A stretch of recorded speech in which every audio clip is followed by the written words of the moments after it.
God eftermiddag og rigtig hjertelig velkommen til Erhvervsrådet Herning og Ikast Brandes webinar, som vi udbyder sammen med Herning Kommune og Ikast Brande Kommune. I dag sætter vi fokus på krav og muligheder i den grønne dagsorden, og vi har en ekspert med os, så det er ikke mig, der skal udlægge teksten for jer. Det er nemlig i stedet for Maj Emmertsen, som er konstitueret kontorchef for grøn omstilling hos Klima-, Energi- og Forsyningsministeriet.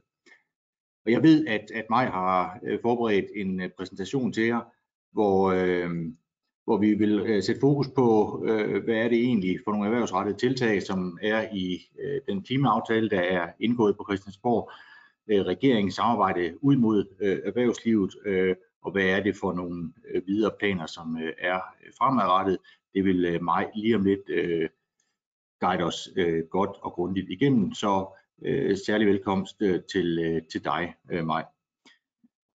Vi har jo som sagt lavet det her i samarbejde med Herning og Ikast Brande Kommune, og det er blevet til 5 webinarer, eller det her det er det 5. webinar, hvor de 4 første webinarer satte vi meget fokus på byggeriet og har været stort set rundt om alle kanter i forhold til den grønne omstilling i byggeriet. Og man kan sige, vores webinar her i dag, som jeg lige i hvert fald har tilladt mig at skimte Majs præsentationer, så tror jeg, at jeg godt kan sige, at her rammer vi lidt bredere end bare byggeriet i erhvervslivet. Alle 5 webinarer her, de kan tilgås, hvis der er en af dem, I ikke havde lejlighed til at deltage i og har interesse i det, så kan der findes et link på vores hjemmeside, så man kan gense webinaret. Og for god ordens skyld, så skal jeg jo sige, at mit navn det er Kenneth Mikkelsen. Jeg er direktør for vores erhvervsråd, og det er godt nok mig, der skal tale det meste af tiden her i eftermiddag, men jeg vil forsøge sådan at styre os godt og grundigt igennem det, og blandt andet også styre spørgsmålene, som forhåbentlig kommer fra jer. Lige af praktiske informationer, inden jeg nu giver ordet videre til mig. Det er sådan, at vi optager webinaret her og deler et link. Vi har også aftalt med mig, at i hvert fald udvalgte af slidesene kommer vi til at sende ud til jer efterfølgende. Der er rig mulighed til også at stille spørgsmål til mig undervejs. Men vi har slukket jeres mikrofoner, så vi ikke skal bøvle med teknikken. I stedet for så skal I bruge den chatfunktion, der er i det lille panel, I har fået over til højre. Hvis I skriver jeres spørgsmål der, så kommer det op inde hos mig, og så skal jeg nok sørge for at stille dem videre til mig undervejs i præsentationen her. Så selvom vi sidder på det her uvante, det er det jo ikke længere, vi har efterhånden vendt os til det i de sidste 6-7-8 måneder, men selvom vi sidder i det her format, hvor vi ikke sidder fysisk, så skal I altså ikke holde jer tilbage for at stille spørgsmål undervejs. Jeg tror, at det skulle være indledningen. En stor velkomst til jer alle sammen, og så vil jeg give ordet videre til dig, Maj, og jeg skal måske lige sige, at hvis Maj en gang imellem sidder og siger næste, så er det fordi, det er mig, der sidder og styrer Majs slides, så det er sådan set bare en kommando til mig. Jeg tror, Maj sidder i Københavnsområdet, og jeg sidder så i Herning, og det er jo det, som det her medie kan. Velkommen til alle sammen, og Maj, hermed ordet over til dig. Tak skal du have, Kenneth. Ja, men som sagt, så hedder jeg Maj Emmertsen og er konstitueret kontorchef i Klima-, Energi- og Forsyningsministeriet, som det sidder lige nu. Jeg skal også starte med at sige, at jeg sidder i min dagligstue. Vi er stadig hjemsendte, så det er måske derfor, der er noget lidt spøjslys hister her, og der kan også forekomme en lille smule larm på min opgang, men lad os forsøge at holde det til et minimum. Jeg er jo blevet inviteret til at komme og tale til jer i dag med fokus på, hvad er det for nogle konkrete erhvervsrettede initiativer, som der er i regeringens indtil videre klimaprogram. Man kan sige, at helt overordnet så er det jo et område, hvor der er meget stor bevågenhed i de her dage. Der er både på Christiansborg, men også ude i det danske samfund og også ude i det internationale samfund, jo stor bevågenhed på, hvordan får vi omstillet samfundet, men ikke mindst, hvordan får vi også erhvervslivet med i forhold til at få omstillet samfundet. Og der er jo en række forskellige initiativer, man kan gøre for det. Noget af det er selvfølgelig mere sådan direkte tilskud, noget andet er incitamenter osv. Så i de her aftaler, som er blevet lagt, som allerede er blevet lavet her før sommerferien, og i de kommende aftaler, der vil selvfølgelig også være en blanding af mange forskellige initiativer, som er målrettet erhvervslivet. Jeg tænkte, at jeg lige vil starte med at forklare sådan helt overordnet om, hvad er det egentlig for en ramme, vi taler ind i her. Også fordi, at det kommer til at have betydning for, eller det har betydning for jer i forhold til, hvad er det for nogle tiltag, I kan forvente, også i fremtiden, det ikke er aftalt. Så hvis vi skifter til slide 2, så kan man sige helt overordnet, så regeringens pejlemærker, det er en socialt retfærdig, økonomisk ansvarlig og ikke mindst ambitiøs klimapolitik. Det kom jo ud allerede, da regeringen trådte til, det her med et 70% mål. Men det ligger regeringen meget på sinde, at det skal være en retfærdig realisering af de her 70% reduktion frem mod 2030 i forhold til 1990 niveau. Det vil sige, at der skal skabes grøn vækst, og der skal skabes arbejdspladser. Det skal ikke være bare udflytning, men det skal være, at vi i samarbejde med erhvervslivet finder de gode løsninger til, hvordan vi retlægger klimapolitik. Det er også i den forbindelse vigtigt at sige, at det også føder ind i det her med international lederskab. Fordi noget, der ligger regeringen meget på sinde, det er, at hvis ikke vi formår at få omstillet lille Danmark, som har en meget lille del af de globale udledninger, hvis ikke vi formår at få omstillet vores CO2-udledninger på en måde, som ikke hænger den tunge ende nedad socialt, som ikke sådan, sikrer udflytning af arbejdspladser, men i stedet for skaber vækst. Hvis ikke vi kan vise, at det kan lade sig gøre, så er det også svært for resten af verden at se, at det kan lade sig gøre. Så det er en måde, hvorpå vi kan komme ud i verden også, og ligesom vise, hvordan skal andre, som har et væsentligt større CO2-aftryk end vi har, hvordan skal de også tilrettelægge den kommende indsats, som de skal igennem. Så på den måde er der ligesom både det interne, at det er vigtigt, at vi skaber vækst og grønne arbejdspladser, beskæftigelse ikke mindst, og det er også vigtigt, at vi kan vise, at vi kan lykkes med det her. Hvis vi så går videre til slide 3, så er de her overordnede principper, de er udmøntet i klimaloven, som de fleste af jer nok har hørt om. Klimaloven den blev forhandlet i efteråret sidste år. Det er verdens første bindende klimalov, så det er selvfølgelig noget, vi er meget stolte af i Danmark. Og derfor er det også meget vigtigt, at de her styrende principper, som jeg har nævnt, de er skrevet ind i klimaloven, fordi det er den her klimalov, vi kommer til at sammenligne og holde alle kommende initiativer op imod. Så det der er det væsentlige i det her, det er jo det, som jeg også sagde før. Danmark skal være en forgangsland i den internationale klimaindsats. Vi skal inspirere andre mere, end det er vores egne CO2-udledninger, som gør den store forskel i den store globale kontekst. Derfor skal vi selvfølgelig også stadig sørge for at reducere med de her 70% internt i Danmark. Princip nummer 2 er, at det skal ske omkostningseffektivt. Det skal altså have fokus på den langsigtede grønne omstilling. Det er det her med bæredygtighed og beskæftigelse ikke mindst.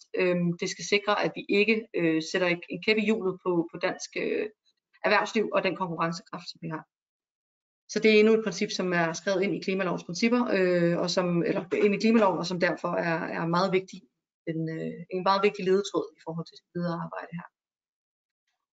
Det, som jeg også sagde før, er princip nummer 3. Det er vigtigt, at vi ikke gør det her, at den tunge ende ikke bliver vendt nedad. Det er vigtigt, at vi stadig skal kunne bibeholde det stærke velfærdssamfund, som der er blevet udviklet i Danmark. Hvor både den sammenhængskraft, vi har, men ikke mindst den sociale balance skal sikres. Det vil altså sige, at vi skal ikke bare lade alle omkostningerne tilgå en enkelt del af samfundet. Det skal være bredt. Og så ikke mindst det her med, det er vigtigt, at vi ikke bare indfører tiltag, som sikrer, at hele drivhusgasudledningen den flyttes til andre dele af verden. Og jeg tænker, at det er også særligt vigtigt for jer i forhold til, jamen der er ikke, altså det er vigtigt for regeringen, at vi ikke ødelægger dansk konkurrenceevne, og det er vigtigt for regeringen, at vi bibeholder de gode forhold for dansk erhvervsliv. Så det er sådan de helt overordnede principper. Og samlet set så tegner de her jo også en spillebane op, hvor det er utrolig vigtigt, at vi inddrager virksomhederne i, hvad det er, der skal gøres på det her område. Det er utrolig vigtigt, at vi får jeres viden om, hvordan tingene kan gøres hensigtsmæssigt. Fordi vi kan godt sidde og finde på nogle gode tiltag inde på borgen og rundt omkring i ministerierne. Men vi har behov for også for den viden om, hvordan det konkret materialiseres ud. Hvis vi går videre til slide 4. Yes. Så er det sådan det helt overordnede framework i forhold til klimaindsatsen fra regeringen. Klimaloven, den har vi talt om. Der var de her principper, og der er ligesom alle rammerne. Der er også nogle rammer i forhold til tilbagevenden og i forhold til sådan løbende opfølgning. På baggrund af den, så har vi jo også igangsat, eller regeringen har igangsat de her klimapartnerskaber, som netop er et tæt samarbejde med erhvervslivet om, hvordan kan man i de forskellige sektorer reducere udledningerne mest hensigtsmæssigt. Der er også, Klimarådet har selvfølgelig også en central rolle i det her, som de er et uafhængigt organ, som rapporterer ind, og som løbende følger udviklingen og fortæller os, hvis der er noget, de synes, der skal gøres bedre. På baggrund af klimaloven og på baggrund af de her anbefalinger fra både Klimarådet og klimapartnerskaberne, så er der indgået og vil blive indgået de her sektorstrategier. Og sektorstrategierne, det er dem, I nok også kender som klimaaftalerne. Der er allerede indgået 2 her før sommerferien, som jeg vil tale lidt mere om. Det er en, der blev indgået den 16. juni om affald og cirkulær økonomi.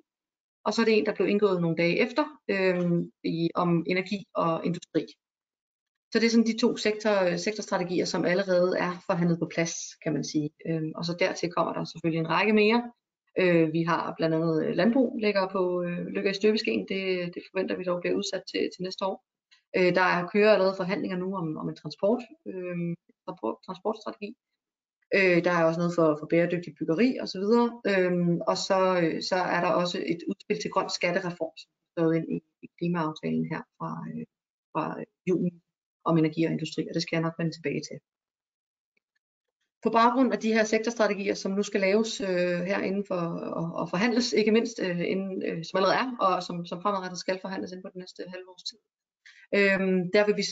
der vil regeringen så fremlægge en klimahandlingsplan og et indikativt 2025-mål for Danmark. Altså det vil sige, at vi skal have en idé om, hvor langt vi vil have nået allerede i 2025 på vejen mod de 70% i 2030. Så det er sådan den helt overordnede indsats her, og det er klart, at selvom der bliver fremlagt sektorstrategier nu, og at de bliver forhandlet, så er det jo ikke et skud i bøssen tilgang til det her. Det er klart, at der vil være behov for at komme tilbage på mange af de her områder. Selv på affaldsområdet, hvor vi jo har indgået en aftale, og selv på klima- og energiområdet, hvor vi også, energi- og industriområdet, hvor vi også har indgået en aftale. Ja. Så lige helt kort, hvis vi går videre til slide 5. Helt kort om årshjulet i klimaloven. Det vil jeg ikke gå meget i detaljer med, men I skal være meget velkommen til at stille spørgsmål, hvis I vil.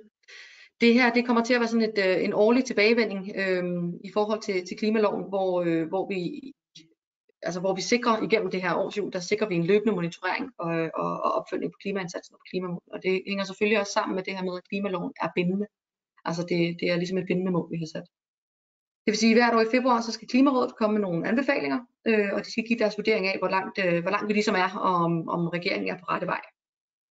I april, der laver vi så en ny klimafremskrivning. Og fremskrivninger, det er jo sådan nogle, som er baseret på den politik, som der ligger på nuværende tidspunkt. Hvor langt forventer vi så, at vi kan nå med det? I september, der vil regeringen så fremlægge et klimaprogram til hvert år, som skal anskueliggøre, at vi er på vej mod 70%. Man kan sige, hvad er anskueliggøre? Det er jo sådan lidt en sjov størrelse. Men det er en blanding af, hvad er det for nogle konkrete initiativer, vi allerede har besluttet, hvor langt går de os? Og så er det også nogle udviklingstiltag, altså i forhold til, jamen, hvis vi står her på nuværende tidspunkt, og vi skal nå til 70, hvad er det så for nogle form for tiltag, vi kan se, der er behov for frem mod 2030. Så i september og december, der kører vi finanslovsproces. Det gør vi altid, det har ikke noget med klimaloven at gøre. Men det er klart, at lige præcis på klima, der er det vigtigt, at vi som opfølgning på regeringens klimaprogram, kan sige, hvad er det så for nogle midler, der er behov for, eller hvad er det for nogle tiltag, der er behov for i forbindelse med klimaindsatsen. Så derefter så i december, så kommer regeringen så tilbage, baseret på det, der er aftalt under finanslovsforhandlingerne, så kommer regeringen tilbage og præsenterer en redegørelse for, hvad det er for nogle klimaeffekter. Grunden til, at jeg synes, at jeg gerne vil have det her med til jer helt overordnet, det er jo fordi, at det årlige klimaprogram vil jeg mene er relevant for jer. Der gives en status på de mål og på de delmål, der er sat, og der er også en redegørelse for tiltag og virkemidler i det her. Det kan derfor fungere som sådan en form for samlet overblik over, hvad er der allerede, altså hvad er allerede aftalt, men ikke mindst, hvad er der i støbeskeen. Det vil ofte være, at der er nogle udviklingstiltag, som måske ikke er helt endeligt, skruet sammen endnu, når de ligger i klimaprogrammet. men de vil vise en vej og måske nogle indsatsområder, som regeringen gerne vil sætte ind på. Så derfor er det et program, som jeg meget gerne vil opfordre alle sammen til at holde lidt øje med, fordi at det også kan give jer nogle indikationer på, hvad er det, der skal arbejdes med i de kommende år på det her område.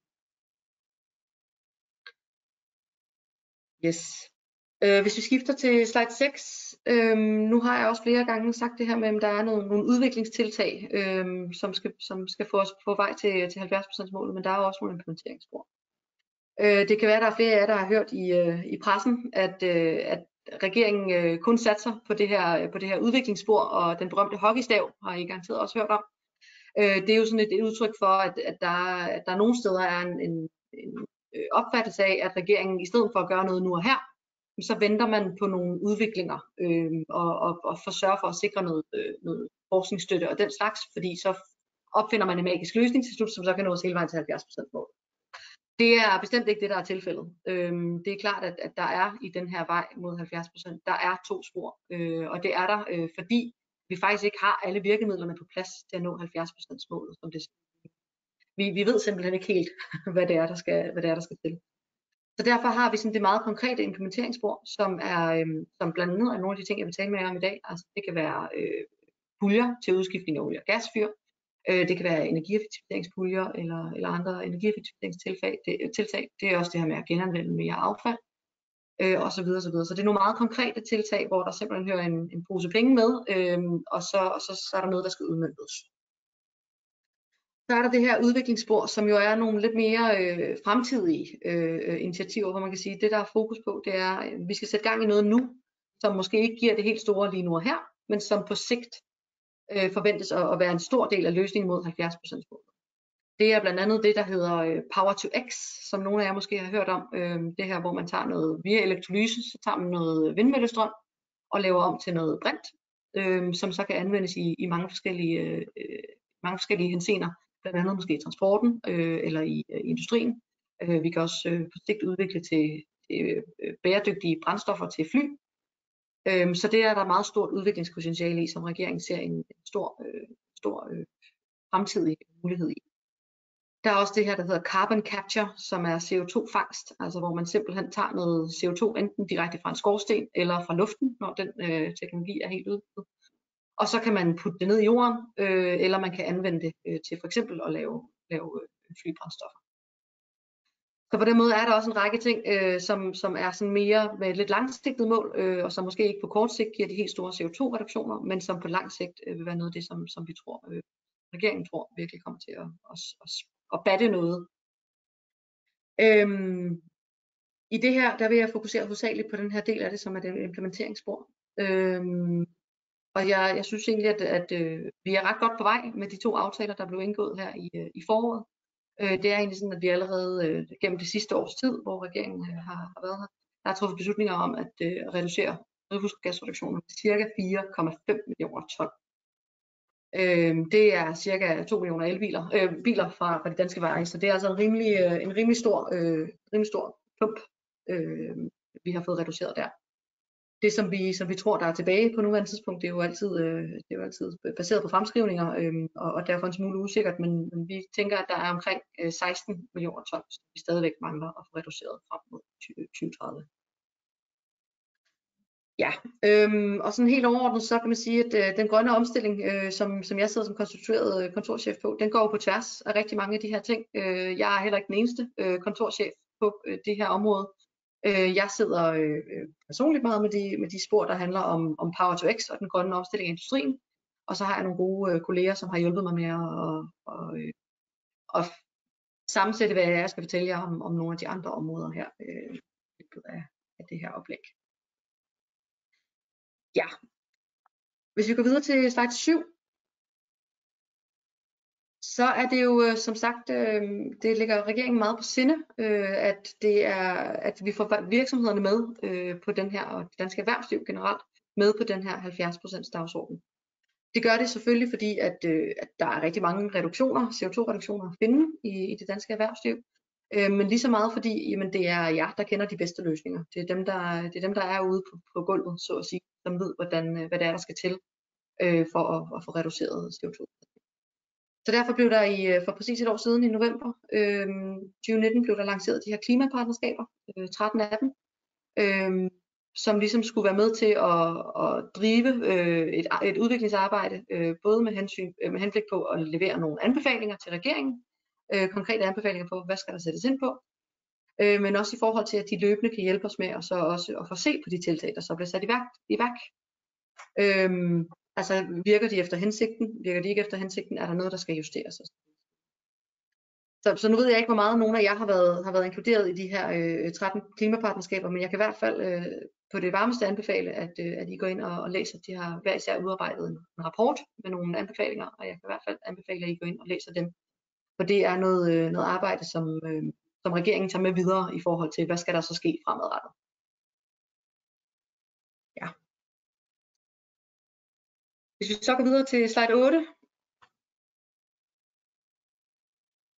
Ja, det er i forhold til, hvordan vi så vil inddrage klimapartnerskaber fremadrettet. Så som jeg sagde, så er det jo ikke kun et spørgsmål om, at de skal aflevere nogle anbefalinger. Det er også vigtigt, at vi ligesom får dem med videre hen. De har lavet den her rapport med en række anbefalinger.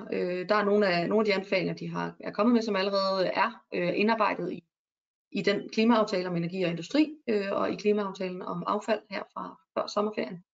Der er også nogen, som vil indgå i de kommende sektorstrategier nu her fremadrettet, blandt andet den om landbrug og transport.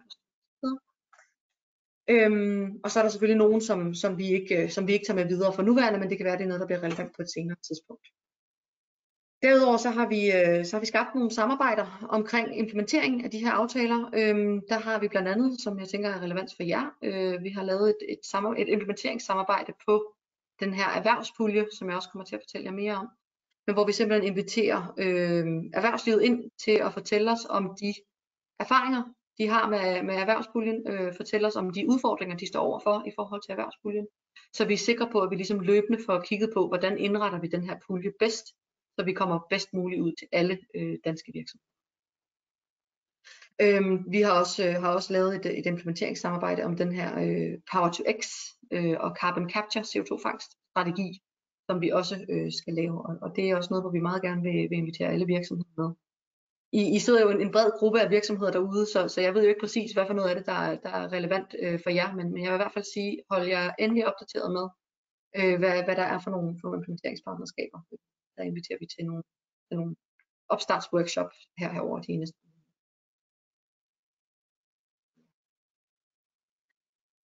Vil du gå videre til slide 9? Det kan være, at jeg lige skal stoppe her for at høre, om der er nogle spørgsmål, inden vi går videre.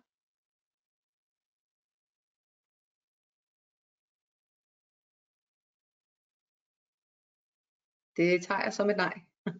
Ja, det var bare mig, der ikke lige kunne komme på her, Maj. Nej, der er faktisk ingen spørgsmål dukket op endnu, og det må jo betyde, at det er klar og tydelig tale, der kommer fra dig, Maj. Vi kunne lige bruge den lejlighed til at opfordre til, at lad nu være med at sidde og brænde inde med spørgsmål. Det er nu, vi har mulighed for at få dem besvaret, så brug chatfunktionen og skriv dem ind til os, så skal vi nok svare på dem løbende. Men lad os springe videre, Maj. Ja. Jamen, så vil jeg gerne dykke en lille smule ned i den her aftale om affald og cirkulær økonomi, som er den første af de sektorstrategier, som jeg nævnte før, eller klimaaftaler, som blev indgået her den 16. juni, det vil sige lige før sommerferien.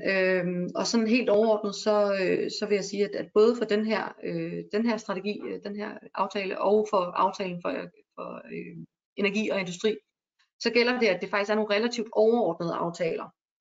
Det vil sige, at der er rigtig mange, det de har aftalt, politikerne, det er nogle overordnede rammer for, hvor mange penge skal vi bruge, hvad skal det målrettes, osv. Men der er rigtig mange spørgsmål omkring implementeringen, som vi først nu er ved at få på plads. Det vil sige, at selvom de overordnede rammer er der, så har vi ligesom nu behov for at gå tilbage til politikerne og sige, vi blev enige om X, Y, Z. Den måde, vi har forstået det på, det er på den her måde, at vi er enige om, at det vi nu gør konkret, det er, at vi udmønter puljen, for eksempel, på den her måde. Så det vil sige, at der vil også være nogle ting, som endnu ligger klart, og hvor vi ikke har de endelige svar i forhold til elementerne i aftalerne.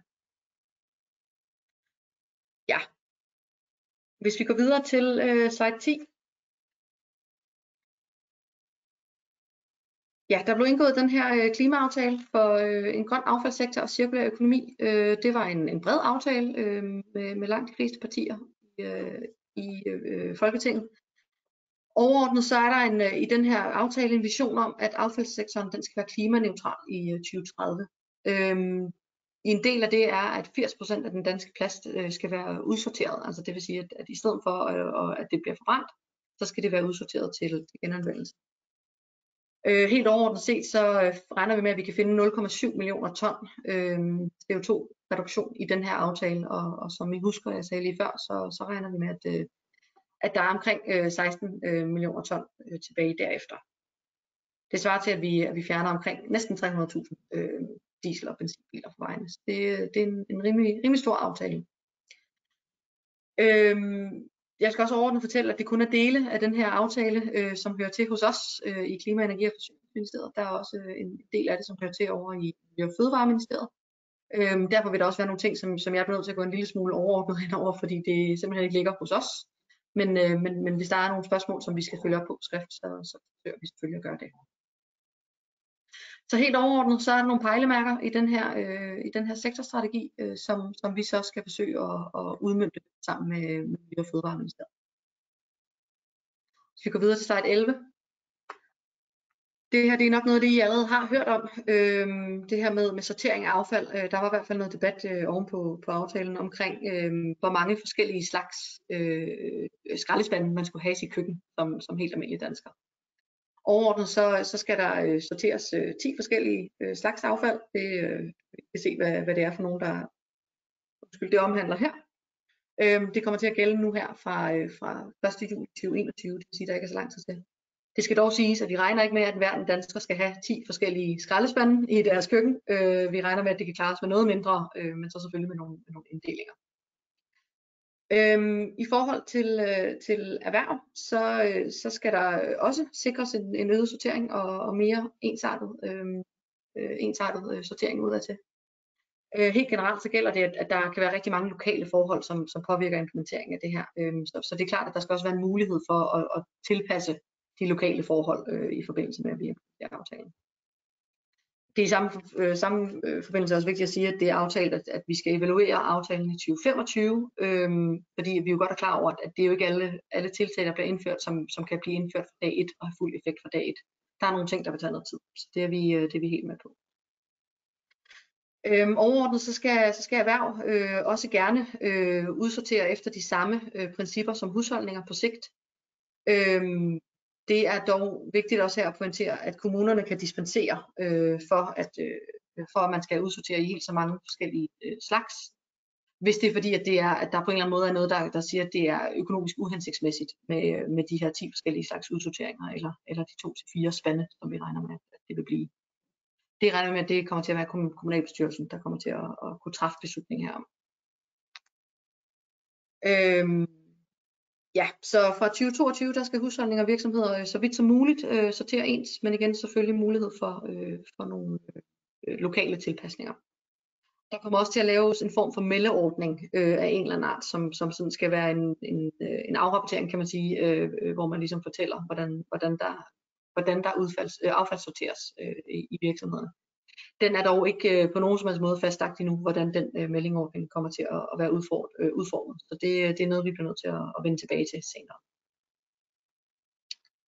Ja, hvis vi går videre til slide 12.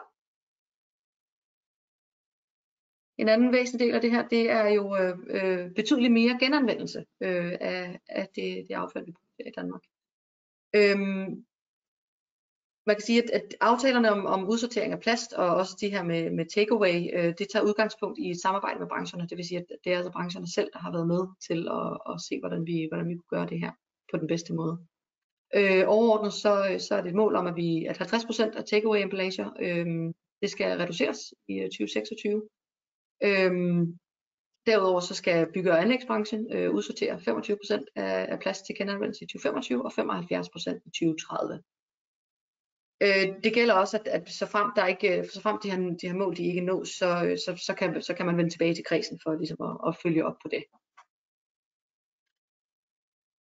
Ja, det er ikke nødvendigt at skulle dokumentere alle små elementer i forhold til det her, men det er vigtigt, at vi kan overordnet sætte op, at vi er på vej mod målene. Ellers skal vi tilbage til aftalekredsen for at aftale yderligere.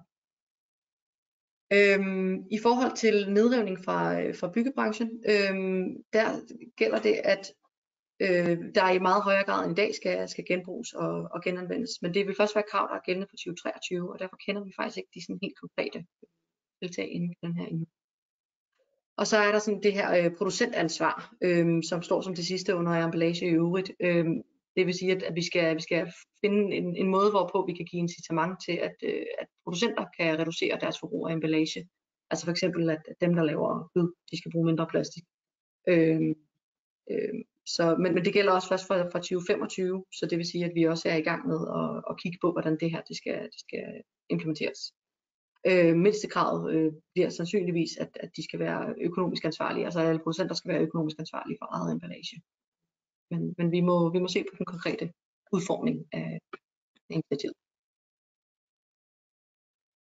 Ja, hvis vi går videre til slide 13, så kommer vi til den del, som rent faktisk er inde på mit ressort.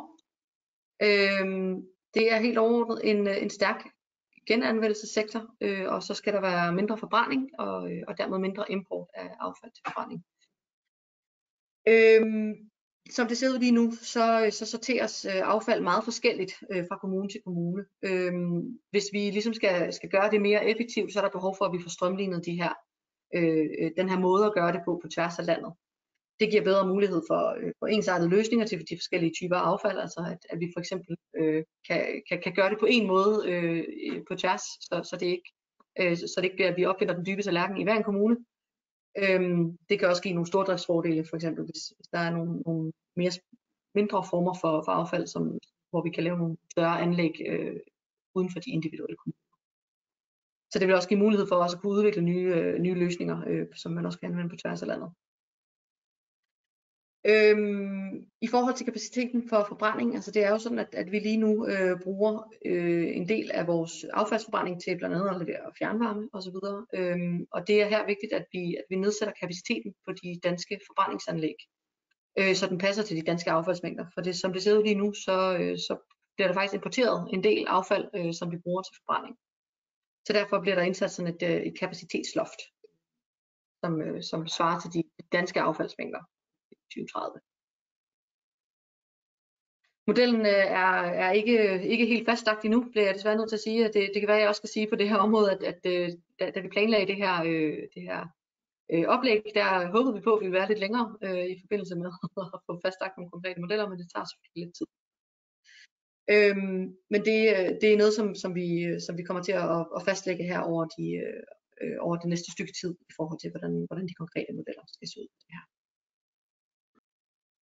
Må jeg bryde ind, Mark? Det må du i hvert fald. Der er nemlig kommet et spørgsmål, jeg tror det er til din forrige slide, som lyder sådan her. Hvorfor skal erhverv sortere i de 10 fraktioner? Det opleves, at der ofte er behov for at sortere i langt flere fraktioner for at kunne afhænde fraktionerne. Jeg tænker på genbrugspladser og andre, kunne jeg forestille mig. Altså, det skal siges, at jeg tænker ikke, at det er en maksimumgrænse med de 10. Jeg tror bestemt gerne, at der må udsorteres mere, og det kan der også være rigtig mange gode incitamenter til. Men jeg tror, det væsentlige her er, at det skal være minimum, for at vi ligesom sikrer, at der sker en større genanvendelse. Godt. Der var ikke flere spørgsmål lige på nu, så jeg hopper af igen. Ja, super. Jamen, hvis vi så går videre, så vil jeg gå videre til slide 14. Og nu er det så lige et mindre temposkift, eller ikke temposkift, emneskift. For nu har vi været lidt inde på den her med affald og cirkulær økonomi, og de overordnede linjer er selvfølgelig mere sortering og mere genanvendelse og mindre forbrænding. Men en af de overordnede linjer er jo så også, at der er meget endnu, som ikke er fastlagt, som kommer til at blive fastlagt herover den nærmeste. Ja, så hvis vi så går videre til den anden aftale for energi og industri, Den blev indgået en uges tid efter den på affald i foråret, det vil sige i juni. Den blev indgået natten til en mandag, så det var med pres på fra alle sider, må man sige, og med presseoplæg fra Finansministeriet klokken 3 om natten, tror jeg det var. Så det var en spændende tid. Helt overordnet så vil jeg gerne sige, at jeg har valgt nogle få udgangspunkter i den her aftale om energi og industri, som jeg tænker vil have relevans sådan lidt bredt. Men det kan jo også være, jeg ved ikke om der sidder nogen med derude, som er vindmølleudviklere eller solcelleudviklere eller nogen, som på en anden måde har en særinteresse. Så spørger I selvfølgelig bare ind. Den her aftale har jeg et relativt godt overblik over. Ja. Godt. Den blev som sagt indgået, klimaaftale for energi og industri blev indgået der i juni, og en af de centrale initiativer i den her, det er en erhvervspulje, som nogle af jer måske også kender fra tidligere. Vil du gå videre til slide 15? Ja, den her erhvervspulje, det er en tilskudsmulighed for grøn omstilling i industrien. Erhvervspuljen den blev egentlig oprettet med energiaftalen 2018, men vil først ligesom blive udmøntet senere. Nu her med klimaaftalen for energi og industri, så blev man enige om for det første, at man skulle fremrykke nogle investeringer. Det er jo også lidt i lyset af corona og behov for flere midler ud i samfundet. Og derudover blev man også enige om, at der skulle afsættes betydeligt flere midler. Så det vil sige, at vi for det første fik vi lige 200 millioner kroner her i 2020, som skal ud og leve meget hurtigt. Når man får 200 millioner lige før en sommerferie, som skal ud og leve i samme år, så har man i embedsværket meget travlt, kan jeg hilse at sige.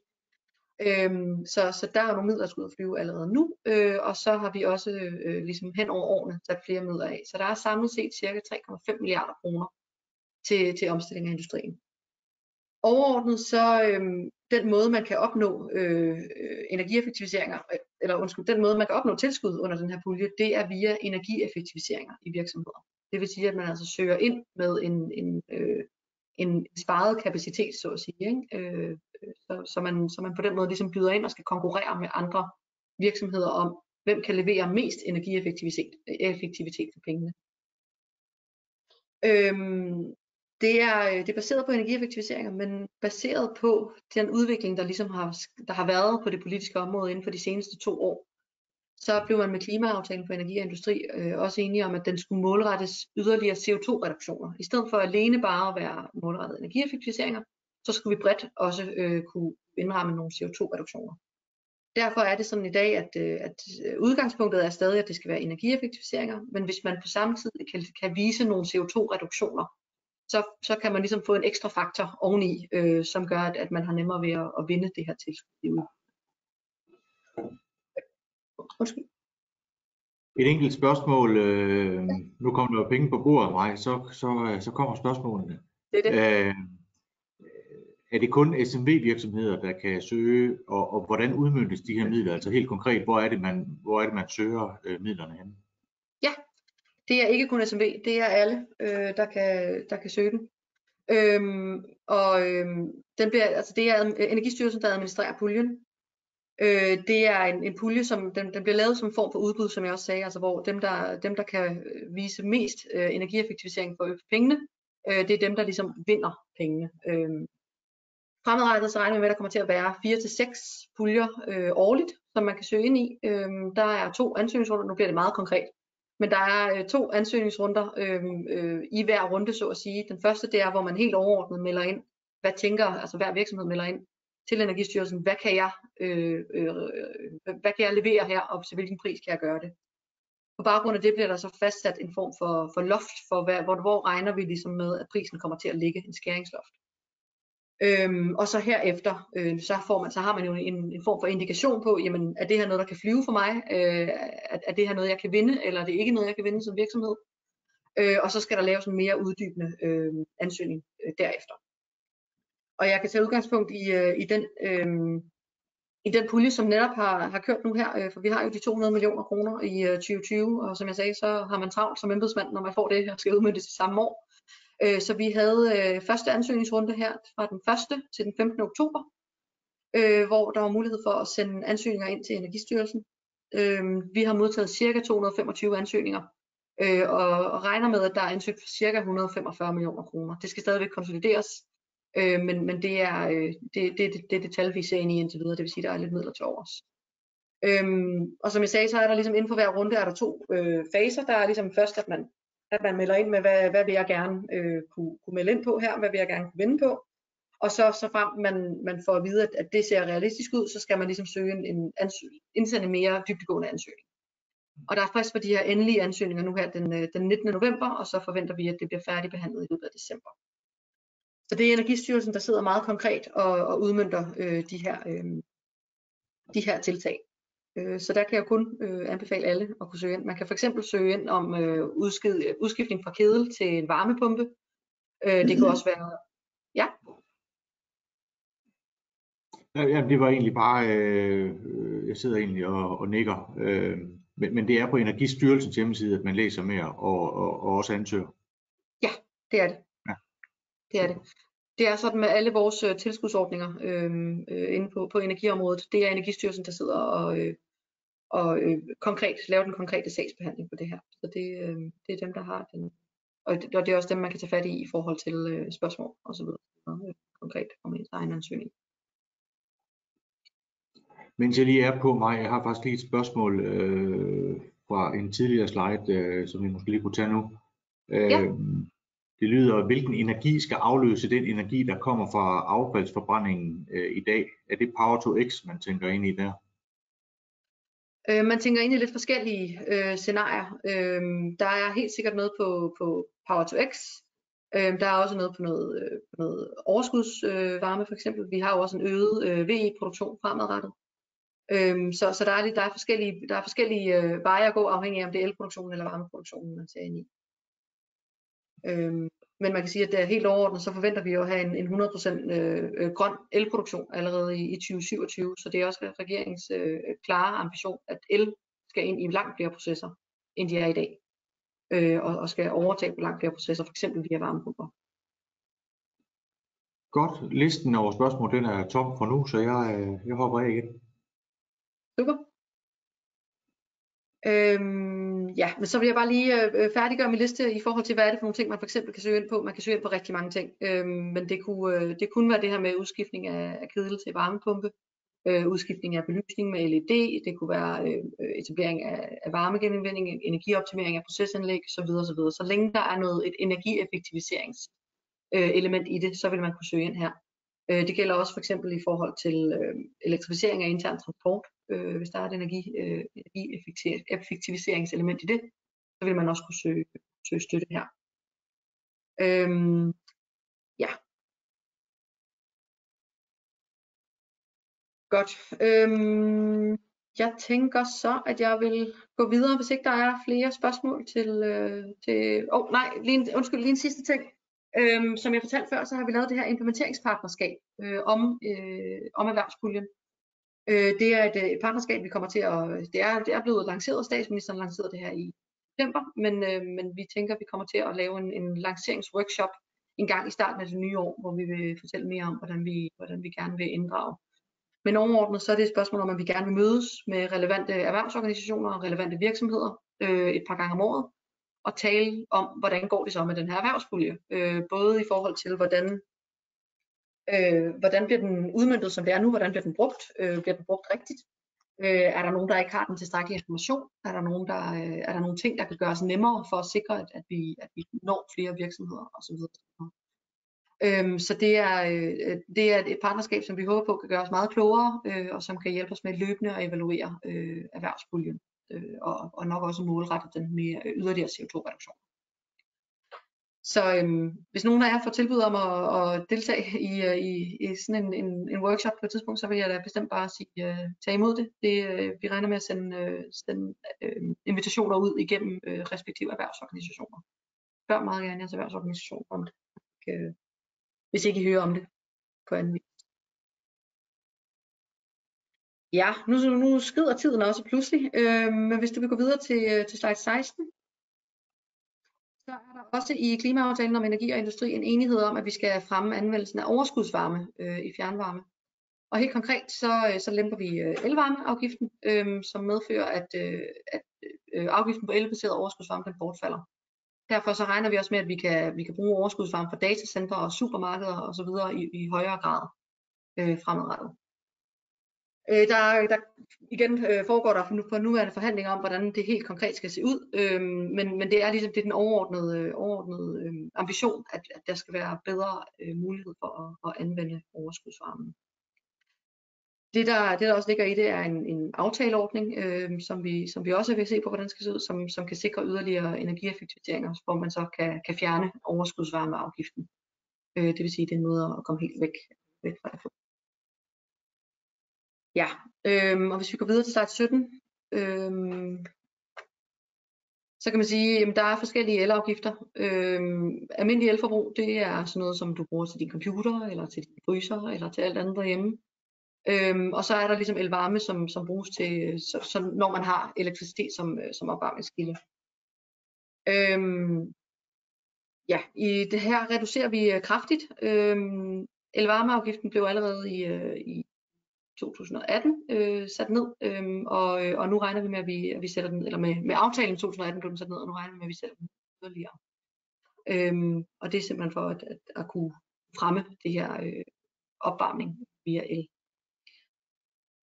Det sættes ned til EU's minimumssatser, det vil sige 0,8 øre per kilowattimer for husholdninger og 0,4 øre for momsregistreret erhverv. Og det er vigtigt det her at pointere, at registrering for virksomheder, det er selvfølgelig hos skattemyndighederne. Ja. Hvis du går videre til, er der spørgsmål til varmeafgift?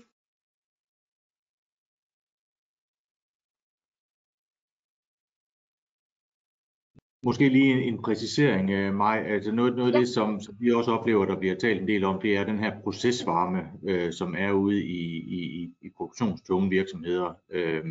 Og det er vel også den, du taler om her i dit forrige slide, ikke? Som bliver lempet, så vi kan få den ud på fjernvarmenettet eller på anden vis blive genanvendt. Jo, altså man kan sige, at altså, så snart det er elektricitet til varme, altså også procesvarme, så er det noget, der vil blive sat ned her.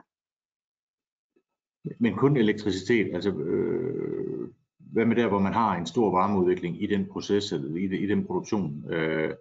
Hvis man arbejder med metalforarbejdning for eksempel, og der kommer rigtig meget varmeudveksling ud der, tænker man i at kan udnytte den overskudsvarme? Nu må jeg faktisk være der svar skyldig. Det kan jeg ikke lige på stående fod svare dig 100% sikker på. Så der må jeg desværre være der svar skyldig. Det er helt fair. Det dykker vi ned i. Det er super. Der er ikke nogen i spørgsmål i kø. Super. Men det kan være, det er også noget af det, der føder lidt videre, og det er der, jeg ikke kan svare dig sådan helt 100%, fordi jeg er faktisk lidt i tvivl om, hvorvidt det ligger i det, der allerede er aftalt, eller om det ligger i noget af det, der kommer til at være fremadrettet med grøn skattereform. Fordi det var sådan, at i klimaaftalen for energi og industri her fra juni, der blev man enige om, at der skulle indgås et samarbejde, eller der skulle laves en grøn skattereform, og regeringen skulle udarbejde et oplæg til. Der er enighed om, at CO2-beskatning skal være et afgørende instrument mod 70% målsætningen, men igen så bliver der også henvist til de her principper fra klimaloven. Altså det er vigtigt, at det er under hensyntagen til bæredygtig erhvervsudvikling, dansk konkurrencekraft, beskæftigelse ikke mindst, og den sociale balance. Og derudover så er det også vigtigt, at det skal medføre reelle CO2-reduktioner. Det vil sige, at igen er der fokus på, at det ikke bare skal være lækage, altså udflytning af produktionsvirksomheder til andre lande. Det er meget vigtigt.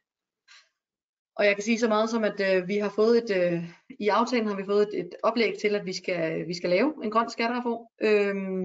Jeg kan ikke sige så meget mere på nuværende tidspunkt, andet end der kommer noget. Præcis hvornår det kommer, kan jeg desværre heller ikke sige så meget om. Men jeg vil gerne her sige, at det er altså de her principper for klimaloven går selvfølgelig igen i forhold til den grønne skattereform og i forhold til en eventuel CO2-beskatning fremadrettet. Ja, det var faktisk hvad jeg havde valgt at tage med i denne omgang. Sådan en lidt overordnet indflyvning til nogle ting og en lidt mere dybdegående introduktion til andre ting, og beklager, at jeg ikke lige er helt nede i området på afgiften her. Det skal du på ingen måde beklage mig. Jeg ved jo, at det er et kæmpe område, som I sidder på, og som du selv lige nævnte i din indledning, så sidder I også flere kontorchefer for at dække det her område. Og det er jo et område, jeg tænker, at vi i de næste, al evighed, han har sagt, kommer til at dykke ned i. Så det bliver helt sikkert ikke sidste gang, at vi skal holde webinarer eller lave anden form for kommunikation omkring det her. Der er kommet et enkelt spørgsmål, som vi lige kan nå, inden vi slutter. I forlængelse af reduceret energiafgift til industrien har el til opladning af elbiler også været muligt. Er elbiler fortsat omfattet af reduceret elafgift? Det var et meget konkret spørgsmål. Det var et meget konkret spørgsmål. Det er noget, som ligger i nogle forhandlinger, der er i gang. Så det kan jeg ikke sige så meget om, desværre. Så det ligger hos politikerne lige nu? Noget i den retning i hvert fald. Godt. Så det må vi følge, hvad der kommer ud af forhandlingerne der. Godt. Ellers så er der ikke flere spørgsmål, og jeg ved jo mig, at du har en rigtig skarp bagkant. Jeg tror, der er en minister, der venter på dig, og dem skal man helst ikke lade vente for længe. Så han venter ikke på mig endnu, bare roligt. Undskyld? Ikke noget, jeg sagde bare, han venter ikke på mig endnu, bare roligt. Ham lader man ikke vente. Det var godt. Tusind tak til dig, Maja. Jeg synes, det var en rigtig god tur igennem, og som jeg lige sagde i min indledning, så synes jeg faktisk, at det du har nævnt for os her, gælder jo bredt i et erhvervsliv, og også det erhvervsliv, som kendetegner Herning og Ikast-Brande-området. Så det har været rigtig givtigt, og det er jeg sikker på, at mange kan få noget ud af. Som jeg også lige sagde i min indledning, så har Mike givet mig lov til at lige dele linket her. Så skal man gense en af pointerne eller andet, så sender vi det ud til jer. Det kan også genfindes på vores hjemmeside, så som man kan se. Det kunne også være, man havde en kollega, der lige skulle have nogle af pointerne med. Og vi eftersender også i hvert fald nogle af slidene efterfølgende. Så med de ord vil jeg egentlig bare sige endnu en gang tak til dig, Maj, og tak til jer, der sad ude bag skærmen, han har sagt, og fulgte med. Husk, at det her det var det 5. i rækken af webinarer omkring den grønne omstilling. De 4 første primært fokuseret på byggeriet, men I kan gå ind og gense dem alle sammen på vores hjemmeside. Og så som jeg sagde lige for lidt siden, det her det er jo et tema, man kan vel sige, at vi kun lige har set toppen af isbjerget. Det der er vigtigt, det er, at vi ude i virksomhederne forholder os til både hvad der kommer sådan af reguleringer, men vi ønsker jo også at sige, at vi ser en masse forretningsmæssige muligheder i den her grønne omstilling, og det tager vi rigtig gerne en dialog med om ude i virksomhederne. Så med de ord, tak fordi I deltog, tak for nu. Tak for ordet.